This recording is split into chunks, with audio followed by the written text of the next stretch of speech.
జుట్టుని ఫేస్ని ప్యాంపర్ చేయడం చాలా ఇంపార్టెంట్. సో జుట్టు మనకి ఎంత హెల్తీగా ఉంటే అంత మంచి గ్రోత్ ఉంటుంది. లేదు అట్లీస్ట్ రాలిపోకుండా ఆర్ ఆ ప్రోటీన్ అందుతుంది. అండ్ ఇలా మనకి స్మాల్ హెయిర్ అనేది వస్తుంది. ఈ స్మాల్ హెయిర్ ఎంతైతే ప్రొడ్యూస్ అవుతుందో అంత మంచిది, అంత విటమిన్స్ అందుతుందని అర్థం.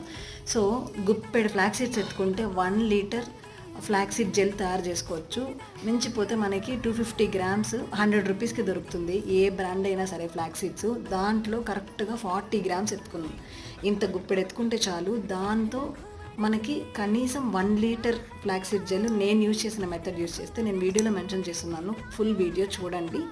అండ్ మనకి 1 లీటర్ ఫ్లాక్సీడ్ జెల్ బయట కొనాలి అంటే చాలా కాస్ట్ అవుతుంది. ఎందుకంటే చాలా కంపెనీస్ రిలీజ్ చేసినాయి ఈ ఫ్లాక్సీడ్ జెల్. బట్ వాళ్ళు 100 గ్రామ్స్ 120 గ్రామ్సే మనకి చాలా కాస్ట్లీగా అమ్ముతున్నారు. సో మనం 15 రూపాయలు పెడితే మనకు 1 లీటర్ ఫ్లాక్సీడ్ జెల్ వస్తుంది. So why can't you try?